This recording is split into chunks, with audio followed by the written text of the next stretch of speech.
Assalamualaikum warahmatullahi wabarakatuh.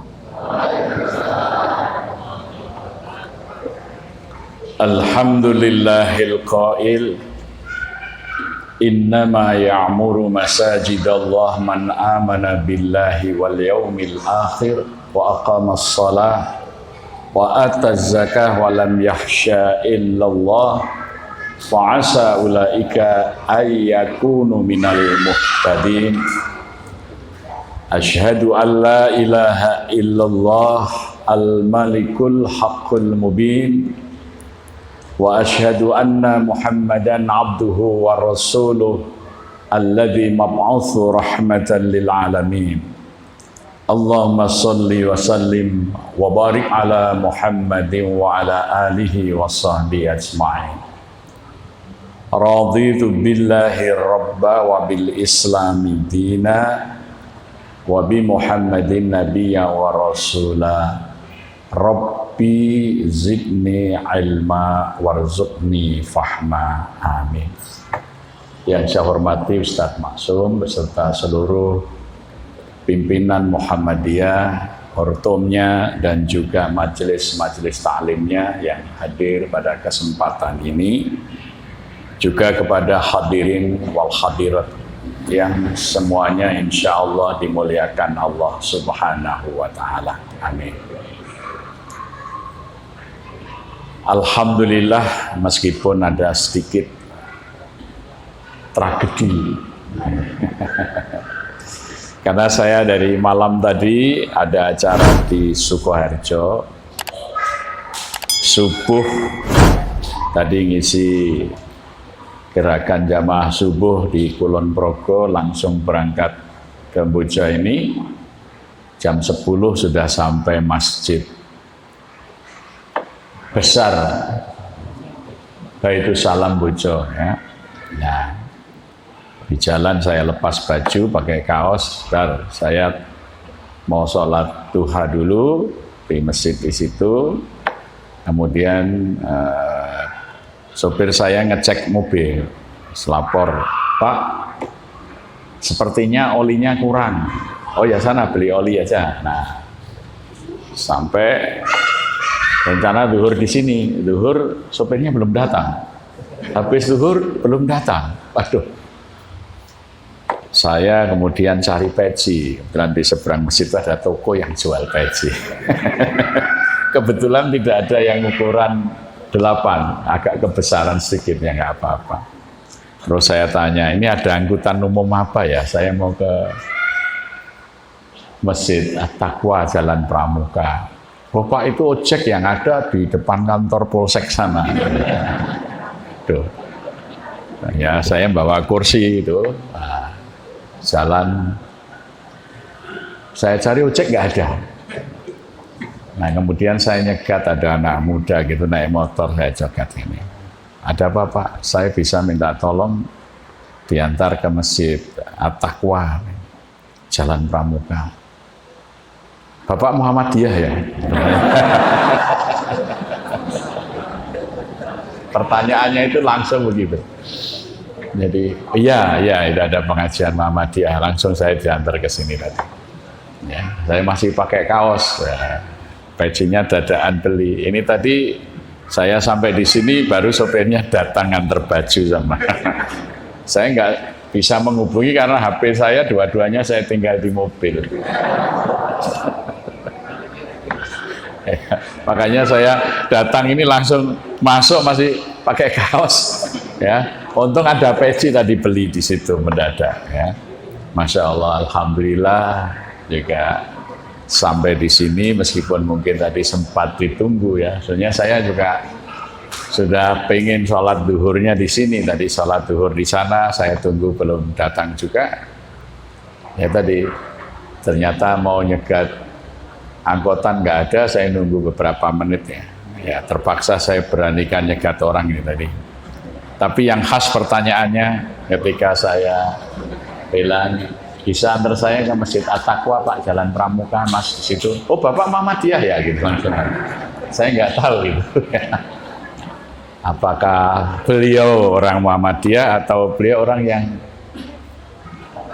tahu bahwa masjid ini masjidnya Muhammadiyah. Jadi alhamdulillah itu sampai, maka ketika ya alhamdulillah sopir saya masih ingat bahwa tujuan saya ke masjid ini. Jadi sopirnya langsung ke sini nganterin baju tadi, maka saya pakai di depan ini ya. Alhamdulillah, mohon maaf Pak Ustadz ini ya. Saya makainya baju sudah di mimbar.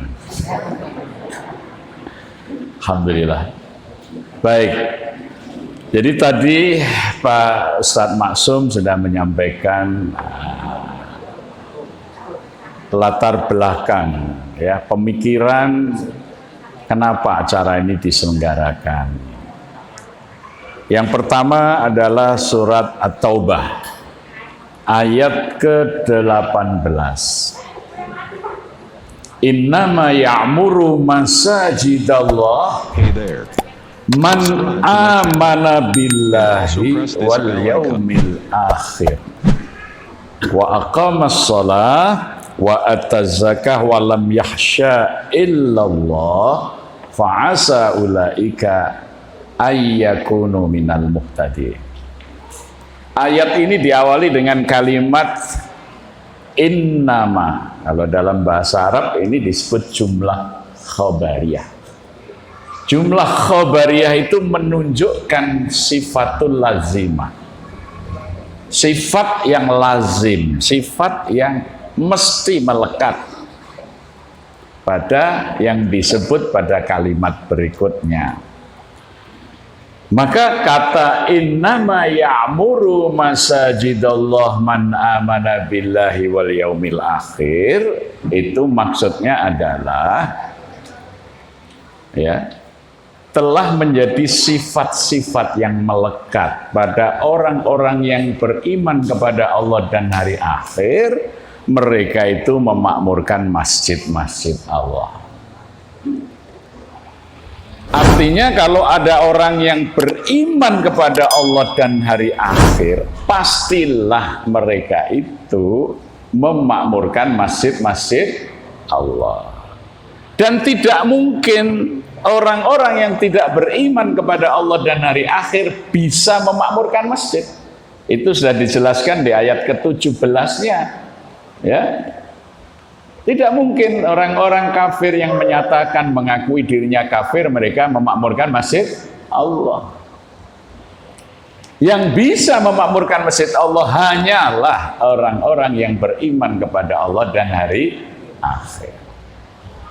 Ini pengertian normatif. Jadi secara normatif yang bisa memakmurkan masjid-masjid Allah adalah orang yang beriman kepada Allah dan hari akhir. Orang yang beriman kepada Allah dan hari akhir, keimanannya itu dibuktikan dengan memakmurkan masjid-masjid Allah. Penanda keimanan kepada Allah dan hari akhir itu memakmurkan masjid. Nah, kemudian pengertian teknisnya memakmurkan masjid seperti apa? Itu dalam kalimat berikutnya, aqimis shalah wa atuz zakah wa lam yakhsha illallah. Memakmurkan masjid itu hanya dengan 3 jalan ini. Dan ini hanya bisa dilakukan oleh orang yang beriman kepada Allah dan hari akhir. Kalau tidak bisa melakukan 3-tiganya ini. Yang pertama apa? Aqimis sholat, menegakkan sholat. Bukan mengerjakan sholat, tapi menegakkan sholat. Apa bedanya? Kalau orang mengerjakan sholat, ya mengerjakan kaifiyahnya, ya seperti bacaan-bacaannya, gerakan-gerakannya, ya, tetapi tidak mengikuti sunnah Rasulullah Sallallahu Alaihi Wasallam di dalam melakukannya. Yaitu apa? Khairus shalah minal mar'i fi baitihi illa sholatul maktubah. Sebaik-baik sholat itu dikerjakan di rumah masing-masing, kecuali sholat yang diwajibkan. Artinya kalau orang beriman kepada Allah dan hari akhir, dia memakmurkan masjid dengan cara sholat wajibnya dikerjakan berjamaah di masjid, bukan di rumah. Belum pernah sekalipun, kecuali Rasulullah sakit keras, meninggalkan jamaah di masjid. Sehingga ada 3 pendapat fuqaha tentang hukumnya sholat berjamaah. Yang pertama, para fuqaha yang termasuk kelompok-kelompok awal di masa para tabi'in, seperti dianut oleh mazhab Hanabilah, mazhab Hanafi. Pendapatnya bahwa sholat berjamaah 5 waktu itu adalah rukun sholat. Rukun sholat.